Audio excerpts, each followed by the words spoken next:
Hi, I'm Paul. And this is John. And this is the Minute Podcast.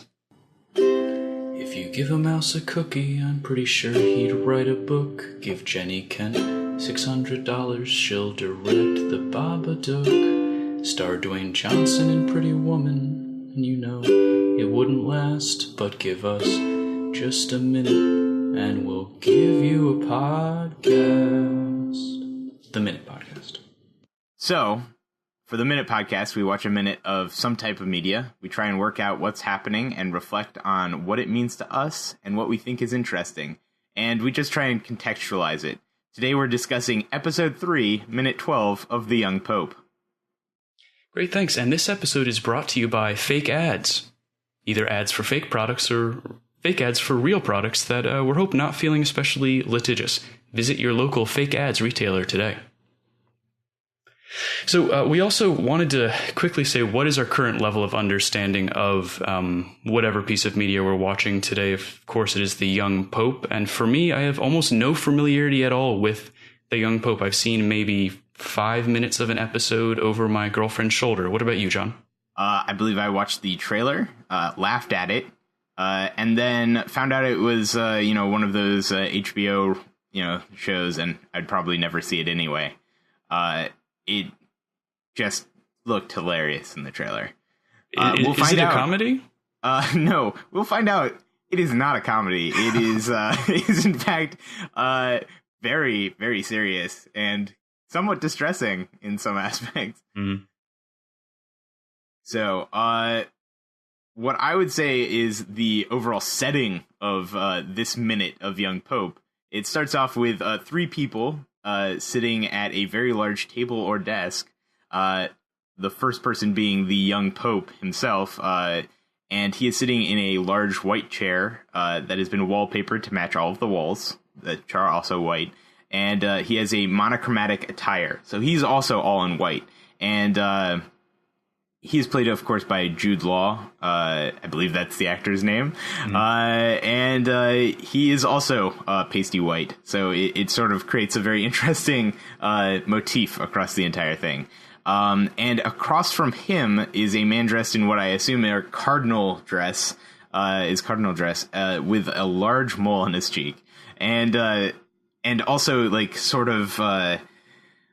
creepy uncle glasses, I guess would be a way of describing them. Very sort of like thin gold frames, but that are all seem to be extruded from the same, single strand of gold metal. And then between them, we find out that there is a woman wearing a gray sports jacket with a white blouse underneath sitting between them. And as far as I can tell, she does not speak, possibly cannot speak. I'm not entirely certain.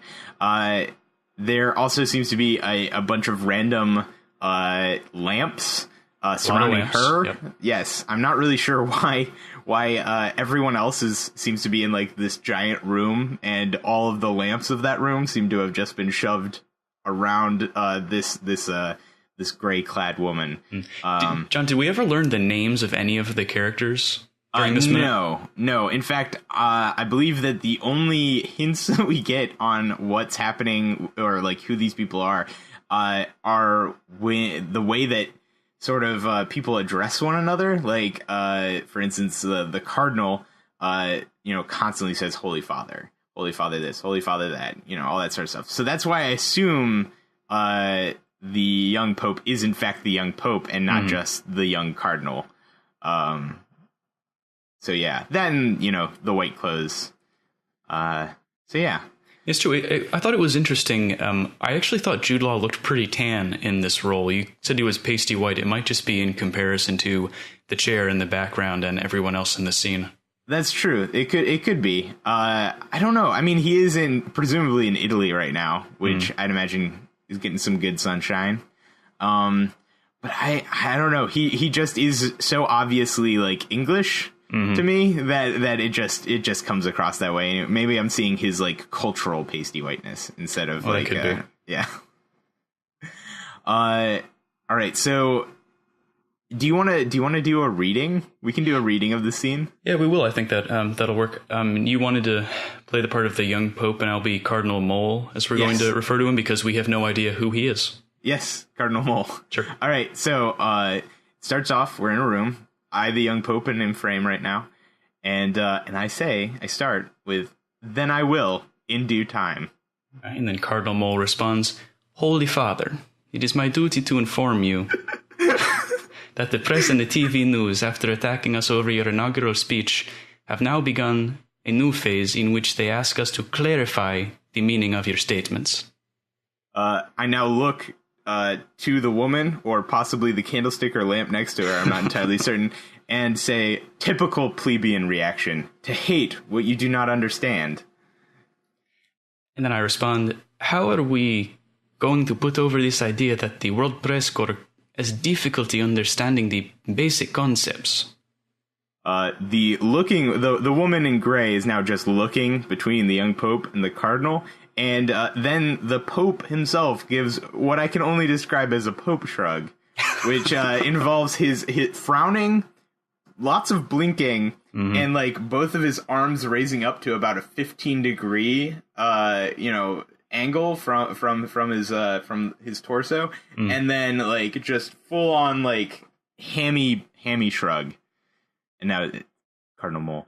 Right, and then I respond, "A potential compromise might be to call a press conference to explain things."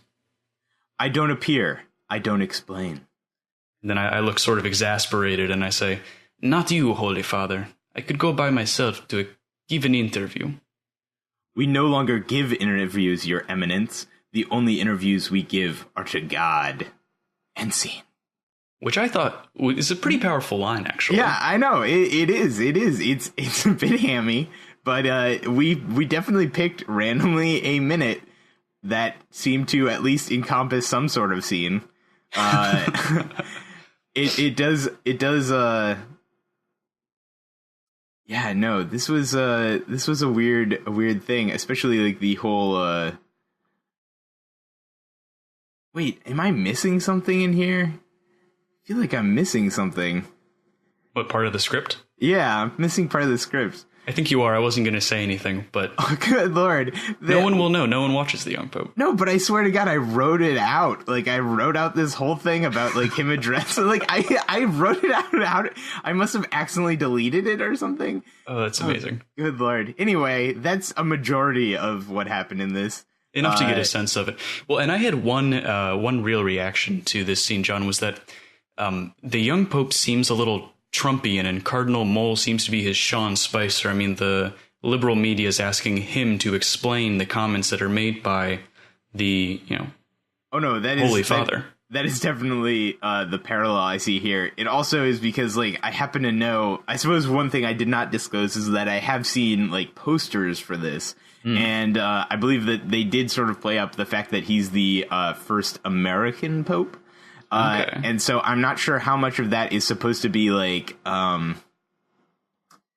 also a critique on us as a nation, possibly within the relevancy of the Catholic Church. But it does seem to be that he's trying to get across, like, we are doing something radically different than the previous pope was doing, and it's your job to deal with it.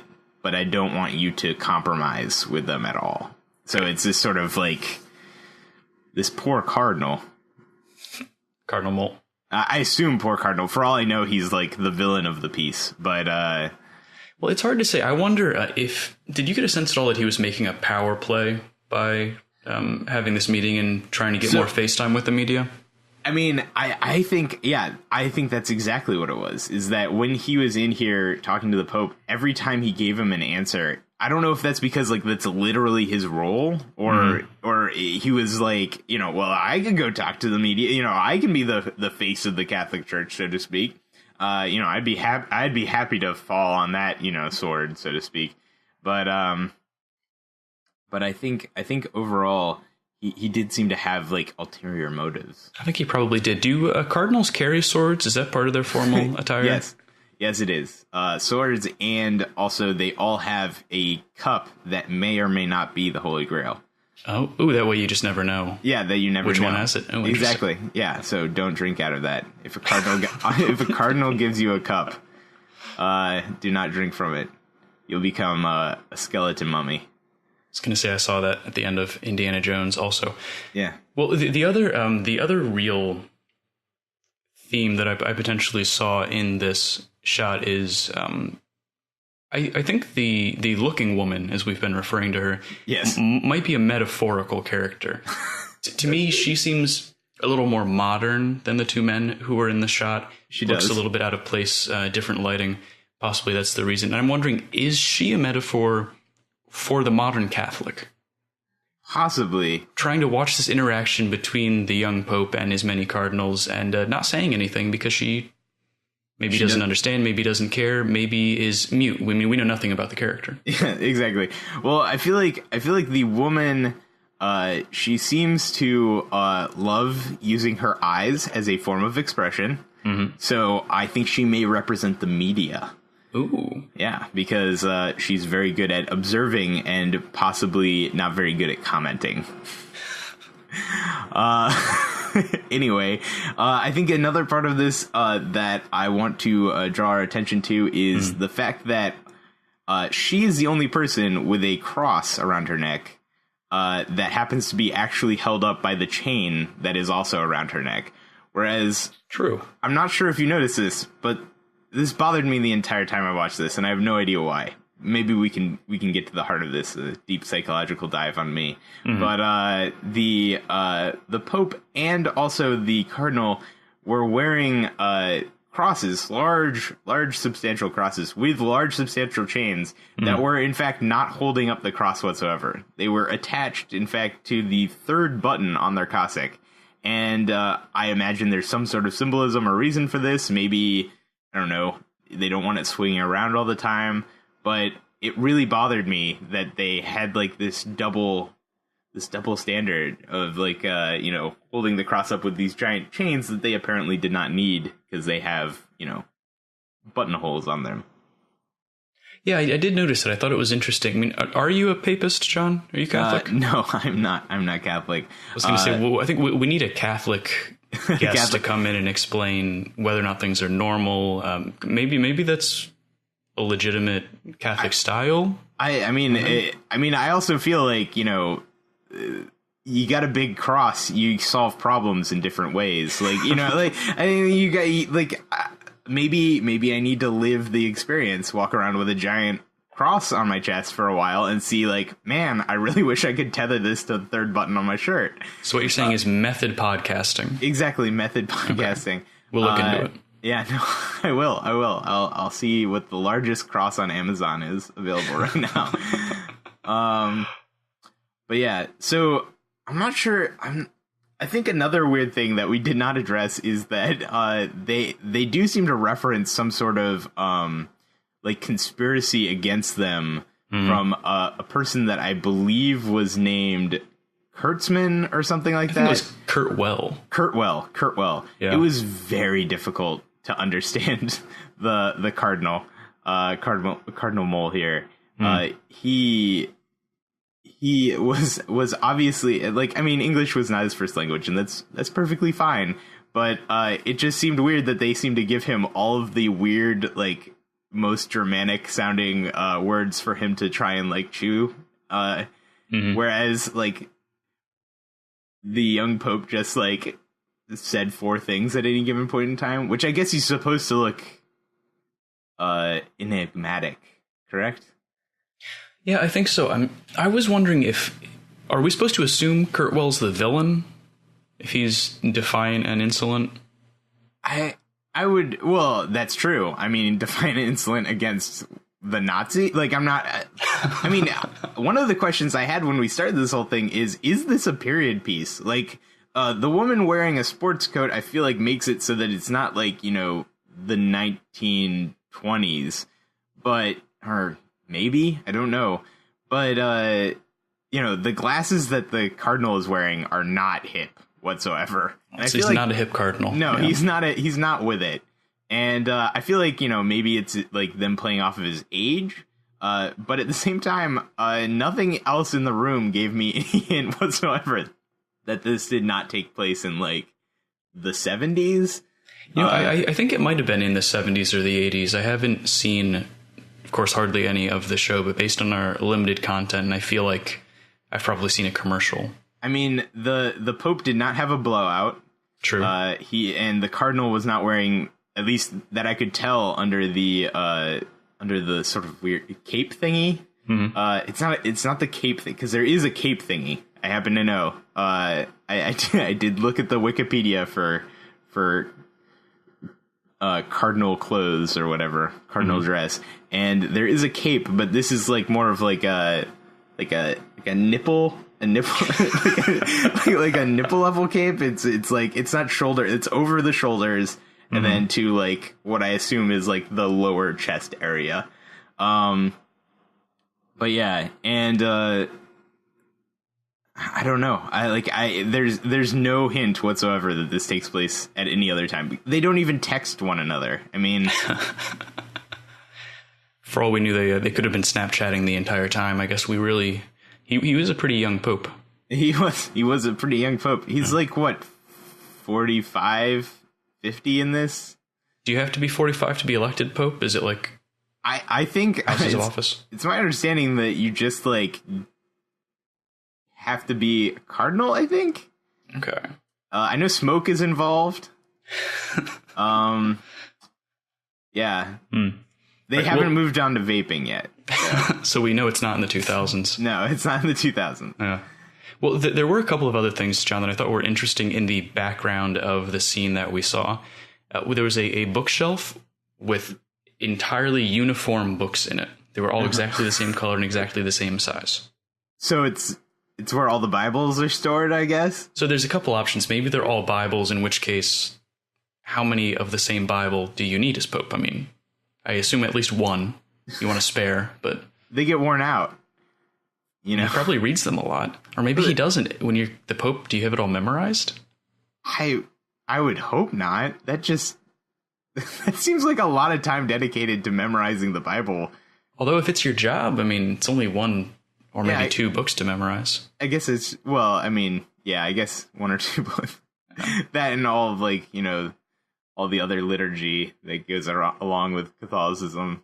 Well, I mean, that's my question is, does he just have a collector's edition of like the great Catholic works annotated for children or whatever it is? I mean, I hope they're illustrated. They're rather large books considering they are like 100 feet away from the camera when we see them. That's true. They are in the corner of this room, and the only person, like, the Pope is obviously near a wall, but he does not feel at all constrained by the room the way that this woman seems to be in like a literal walk space. Like, I think that the door is near her, and like anybody comes into that room would have to like excuse themselves as they like walk around her, like, and she has to like pull in her chair or something. Whereas like the Pope and the Cardinal are just like out in like open space, like free to roam wherever they want with their chairs. They could probably even cross their legs and like, or like, like man spread. Maybe that's it. Assume. Maybe it's just more forms of inequity. It really could be. Do you think she's the papal stenographer? She could be. I mean, the Pope should have a stenographer, right? I mean, if you're that powerful, why wouldn't you? Like, just like, doing some like, well, okay, here's the thing. She didn't have one of those little tiny keyboards, the little tiny, like typewriter type of things. But I'm not sure that a stenographer in the Vatican would use that. I think that they would use some sort of like ancient papal shorthand. Maybe Latin. Could Latin be used as a as ancient papal shorthand, otherwise known as Latin? Yes, exactly. Maybe. Well, I mean, you can, because of declensions and shit like that. Like you can define more in a single word than you would in English. However, I'm not sure that works out better for speed. It might not. I'm imagining that Star Trek episode when you said implying, meaning beyond the word, is like Picard and Pope benefits the first at Tanagra, conveys an entire meeting. It's like that is what they talked about. That's true. Maybe she's just taking the minutes, and she's like the local minute taker. She just walks in, and this is her job. And she just goes in and like writes down important things and decisions. I would also I'd like to point out that the Pope did literally nothing this entire time. He basically he felt a bit like Congress. Like he every time that Cardinal Mole came over and was like, "Hey, Holy Father, can you do this thing?" And he's like, "I will eventually." And then he's like, "What about this other thing?" I don't do that. We're not going to do that. He seemed very much like a laissez-faire or possibly a states' rights Pope. Maybe that's what it is. He wants the local cardinals to really make the important decisions. I don't think that's how the Pope works, but maybe he's the young Pope. He is the young Pope. So, John, the other interesting thing I saw in the background was a globe made entirely of glass. Did you see that in the back? I did not see that. I missed that. A massive crystal globe that seemed to take up an entire table. Holy shit. Gave me sort of the vibe of a crystal ball. Maybe the Pope can actually see what any given Catholic around the world is doing. Yes, like he like Santa Claus gave it to him for Christmas one year. As is my understanding. Yeah. No, I like that. I like the crystal globe. And in front of, this is another weird thing about space is like, obviously they were trying to frame it so that the Pope looks like the most powerful person because he's clearly sitting at like the right seat of this table to be sitting at. Right. The woman's crowded, but then the Cardinal also seems to have some sort of strange, like, giant inkwell in front of him. I'm not really sure what it is. It's like two cylindrical features with like a platform, and then each of those cylindrical features end up in like a cone shape, but it looks relic as hell. Like somebody's pinky bones are inside of this thing, like at least at some point in time. That's probably true. Yeah. Did his chair even have a back? No, I don't think anybody's chair had a back. The Pope is the only one who gets backs. I'm pretty sure that's the Pope's the only one who gets chair backs. And bubbles in cars. I also think it's interesting that, like, I kind of want to know, one of the reasons I'd want to keep watching this, because I have to say, like, if we go into, like, how we feel about this show, one of the things I want to know is what the hell else is the Pope wearing? Like, is he white shoes? Like, is it white pants? Like, white socks? Like, is it all just white? I mean, I've seen pictures of, real life popes, not young popes, old popes, wearing, all of this white, but it never seems quite as like strangely like bleach sticked, like as the clothes that he's wearing in the scene. And the Cardinal also seems to be wearing like rather silk laden clothes. Like, this also can't be comfortable. Like, do any of them complain about the clothes? Like, it just seems like an odd choice, all black with like 6 layers in the middle of like a Mediterranean city. I wonder if it's a form of penance that they have to go through. Oh, maybe that's true. It could be. Maybe, yeah, exactly, a form of penance, or it's to hide all of the Holy Grails. Oh, yeah. Yeah. So each cardinal has several potential Holy Grails. Exactly. Wow. All right, so if we're going to go into like a review of like how we feel about this episode, I feel like or this minute, I feel like this is a weird show, and it seemed rather intense and kind of melodramatic. I'm not sure I want to watch any more of it. I definitely don't want to watch any more of it unless someone could confirm for me that there was that level of papal shruggery in every episode. Oh my god, the shrug was amazing. How have we not talked about the shrug? We need another 20 minutes for the shrug, I think. The shrug was an amazing feat of transformation where I was vaguely convinced that Jude Law is it Jude Law? I just want a confirmation on that. I'm not really sure. Is. Yeah, that's Jude Law. I'm just making sure that Jude Law transformed into this like hulking, shrugging beast for like a second, but it felt like the longest frame of time of this entire minute. I mentally, that shrug took up at least half of the minute. Oh yeah, definitely. It's a powerful shrug. It was intense. Like his face contorted, his arms were involved. There was more movement in that than the entire scene. It was intense. That's definitely true. So for the listener at home, then, if we were to give a quick summary of the show based on what we've seen, it seems to be a lot about white people in large offices shrugging with women who don't say anything and may or may not be very important. Yes. And everyone also has, except for Young Pope, who's American. And of course, I don't know if the listeners can tell, but we're American. So this might not be true for everyone. But I'd imagine with the number of accents that were just in this scene alone, 2 for 2, basically. Well, with the exception of the woman who didn't speak. 2 for 3, I guess. Everyone has a drastically different accent. And so I just imagine the entire show must be like impenetrable accents all around, which is perfectly fine. It's just, a flavor that you need to come to expect with the Young Pope, I'd imagine. Based on our wealth of experience, I'd have to agree. Yeah, exactly. Our entire minute. All right. Well, is there any other really pressing papal matters from this scene? I think we've covered it pretty well. I think we have. I think we've covered everything that we need to.